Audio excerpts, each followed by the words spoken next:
আসসালামু আলাইকুম। আমি কাতার আসার 2 দিনের মাথায় আমাকে একটি ক্রিকেট ম্যাচ খেলার জন্য ইনভাইট করা হয়েছিল।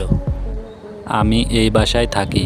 এইখান থেকে মাঠের দূরত্ব প্রায় 20 থেকে 25 কিলোমিটারের মতো হবে। সেই ভাই আমার বাসার সামনে এসে আমাকে মাঠে নিয়ে যায়। আমি মাঠে নেমেই খেলার আয়োজন দেখে অবাক হয়ে যাই। কাতারের মধ্যে অন্যতম জনপ্রিয় একটি টেপ টেনিস টুর্নামেন্ট ছিল এইটি, আর এইটি সেই টুর্নামেন্টের ফাইনাল ম্যাচ।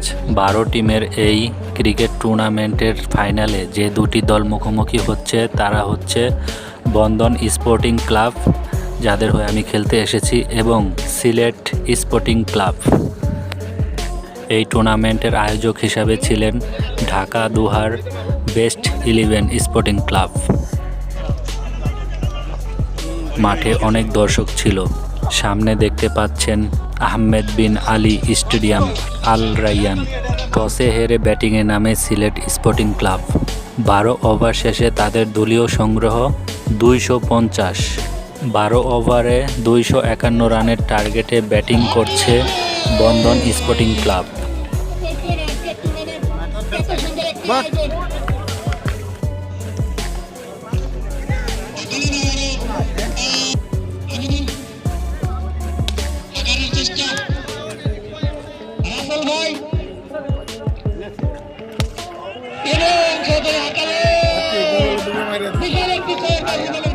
কিন্তু এত বড় স্কোর চেস করা মোটেও সহজ ছিল না। 12 ওভার শেষে বন্ধন স্পোর্টিং ক্লাবের সংগ্রহ দাঁড়ায় 161 রান।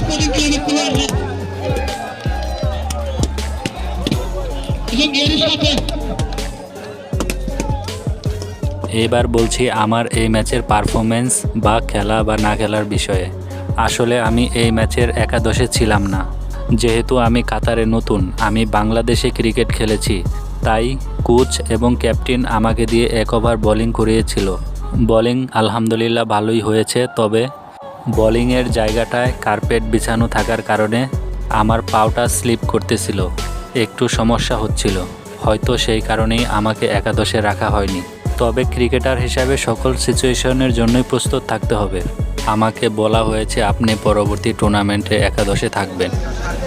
তারপর আমরা টিমের সবাই দোহা চলে আসি এখানে খাওয়া দাওয়া করার জন্য।